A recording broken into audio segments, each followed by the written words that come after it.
ځان دې قابو کړي د دنیا نه د لږ ځان وساتي ځان دې قابو کړي د دنیا نه د لږ ځان وساتي که خاندي نه خو د ژړا نه د لږ ځان وساتي ښکلو ته ټول عمر په ډاګه مې نارې وهلې ښکلو ته ټول عمر مې په ډاګه دا نارې وهلې چې زه بدنام یم زما نه د لږ ځان تعویذونو د اثر تپوس دې ما نه وکړي د تعویذونو د اثر تپوس دې ما نه وکړي صفا خبره ده مولا نه د لږ ځان وساتي السلام علیکم ګرانو مینوالو زه یم ستاسو ورور امیر قرار په پروګرام د زړه قرار کې څنګه چې تاسو ته پته لګي چې موږ په شعر او شاعرۍ پسې ګرځو په انتخاب پسې ګرځو او په ښه لیک پسې ګرځو نو دغه شانم یو ځل بیا نن یوه ښځه کړې ده او د یو ډېر خوږژبي شاعر خواله راغلی یم چې سپیشلي موږ ته زده کړه کوو لګیا یو او نن سبا په سوشل میډیا باندې د هغې یو ډېر غټ نوم دی نو ستاسو وخت ډېر زیات نه اخلم او راځم ضمیر خان ضمیر صاحب له د ټولو نه مخکې خو ضمیر خان ضمیر صاحب تاسو ته په پروګرام د زړه قرار کې هرکلی کوم ډېره مهرباني یو جهان مننه او بیا چې سره د څنګ تر کم سړی ناست دی نو د پروګرام ټول کریډټ په دې ته ځي ښه ټیک ته که نه پویه خو شوې که نه ستاسو مننه کوم اسپندیار وایي چې ناست یو محفل دی ګپ ولو او شعرونه د نظر هم خوږ دی شعرونه درته وایم چې پیسې په بعضې نیم سړي د هېڅ اثر ونه کو پیسې دا بعضې نیم انسان دی د ایمان اخلاص کو خلک چې حج عمرې له لاړ شي نو ایمان تازه کي ته خو چې حج له لاړې ځان دی د ایمان اخلاص کو رقیبه خدای دې لیونی که ته خو دقه شی وې زما د ګل په شان جانان دې د ایمان اخلاص کو اوس دې منمه پیسې اوس دې پکې لار وخت کې ده غریب دې خوار کو خو بس خان دې د ایمان اخلاص کو او دوه درې شعرونه نور هم چې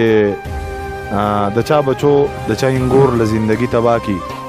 دشمنی څه د خو ټول کور له زندګي تباه کی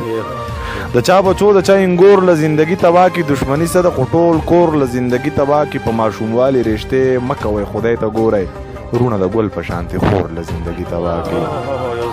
په ماشوموالي رشتې مه کوئ خدای ته ګورئ ورونه د ګل په شانتې خور له زندګي تباه کی او په پښتنو کې مدایه ودت بیخي بدي شي په کنال ځمکه باندې رور له زندګي تباه کی په پښتنو کې مدایه ودت بیخي بدي شي په کنال ځمکه باندې رور له زندګي تباه کی او یو غزل بل دی چې پدار خیږي او شنه دي د خندانه پښتانه هېرېږي نه د مرګ نه مسلمانه پښتانه ته کوږ اوږراښ کې کېږي او ته کوږ اوږرا ورېږي چا بیا چېرته وجلي دي بارانه پښتانه ته کوږ اوږرا ورېږي او ته کوږ اوږراښ کې کېږي چا بیا چېرته وجلي دي بارانه پښتانه که نر یې غیرتي یې چېرته مخامخ خو راشه ظالمه تا خو تل ویشتي د شانه پښتانه قمقله لیوني ادا تپوس ته چا نه وکړه د رور واده له هم نه ځي د ځانه پښتانه قمقله لیوني ادا تپوس ته چا نه وکړه د رور واده له هم نه ځي د ځانه پښتانه او شعر دی پکې چې دا سر به دې پې وران کمه د ژوند نه دې وباسم راغونډ به کمه یو ځي ته په ګرانه پښتانه دا سر به دې پې وران کمه د ژوند نه دې وباسم راغونډ به کمه یو ځي ته په ګرانه پښتانه او تپوس په درنه کوم داسې تپوس په درنه کوم داسې دې نه پرېږدم سړیه دا ستا حجره کې څومره مړه دي خانه پښتانه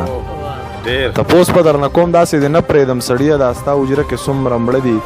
خانه پښتانه او چې شوګیرې منم په یادونو خو دې حد کړی دی زما د زړه په پرهرونو خو دې حد کړی دی د کاپر لور زه دې په یو دوه کې حیران پاتې کړم د کاپر لور په تصویرونو خو دې حد کړی دی زما خدایه د نامې نه دې قربان شم که نه زما په ټولو ارمانونو خو دې حد کړی دی د خدای کور دی څومره ښه دی خو څوک مونځ له نه ځي کنې باچا په جوماتونو خو دې حد کړی دی خدایه دا سپینې سپینې ګوتې تور غمې د پاسه د یوې پیغلې په لاسونو خو دې حد کړی دی خدایه دا سپینې سپینې ګوتې تور غمې د پاسه د یوې پیغلې په لاسونو خو دې حد کړی دی او نن یې پخپله راته وویل چې یې ضمیره څه لیونې په شعرونو خو دې حد کړی دی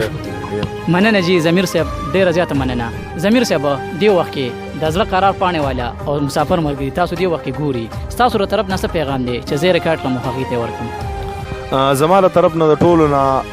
غټ پیغام چې کوم دی دا مینه ده هر انسان دې مینه کوي د مور او پلار خیال دې ساتي د خویندو ورونو خیال د نوم انسان خیال دې ساتي نو ژوند به یې ښه تېرېږي که دغه نه کوي نو هېڅ شی نه دی انسان کې چې احساس نه و د ده نه مړی ښه دی که نه په دې اسپندیار وایي ډېر ښه پوهېږي دوه خبرې و په اسپندیار وایي